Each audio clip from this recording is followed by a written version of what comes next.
Hi there, in this video we'll be making a progressive house track. Before we get started, let me introduce you to the genre. Progressive house is a subgenre of house music that emerged in the early 1990s. It is characterized by its gradually evolving structures. I'll explain that one a bit later in the video. Also, quick note, I recently switched from FL Studio to Ableton Live, so now it's not FL Studio tutorials but just tutorials. Don't worry though, because most of the things I show are easily translatable across all DAWs. Without further ado, let's get right into it. So, remember how I mentioned gradually evolving structures in the description?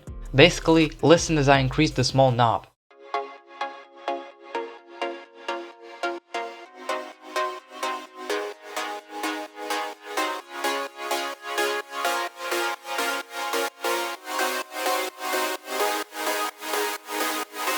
You can hear that the chords start to sound brighter and more intense. That's the main key to making progressive house music. The arrangement simply has to evolve and sound different over time, hence the name, progressive house. It's also important to keep it simple and not overwhelm the listener. Our brains love recognizable parts, however, they also enjoy when it doesn't all sound the same and when there's actual progression. So when listening to progressive house, it just goes like, I've heard this before. Sounds kinda fresh though. With this concept in mind, let's make the song. Set the tempo to somewhere between 120 and 130 BPM. Mine is set to 128. I made these chords in Serum and made a small macro knob that lets me tweak lots of parameters at once. It's the same one that I showed you earlier in the video.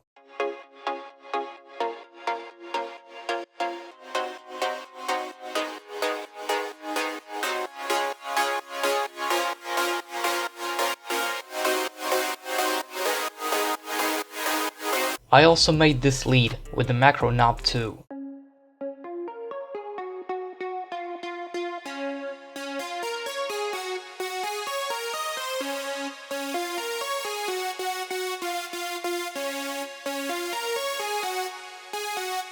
Now we just have to automate this across the entire song. In my case, I automated the chords like so.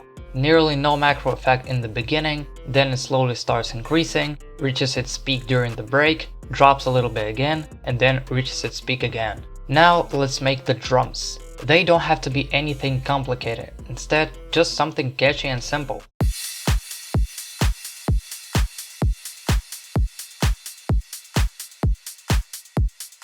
The bass line, also something catchy, something that complements the main elements of the song. I decided to add some variety with these tiny notes.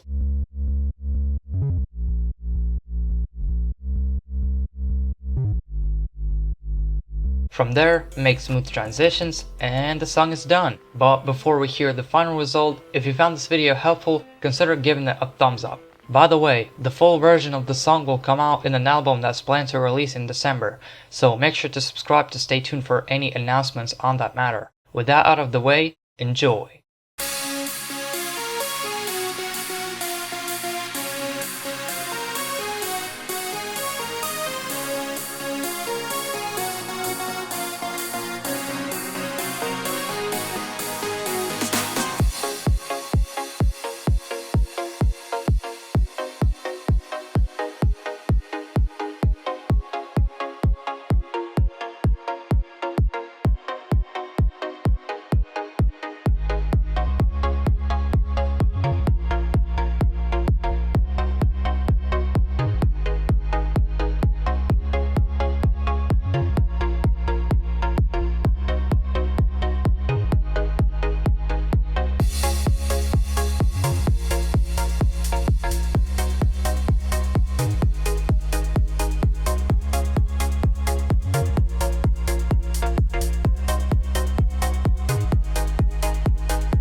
And that's about it. Thanks for watching, and I'll see you in the next one.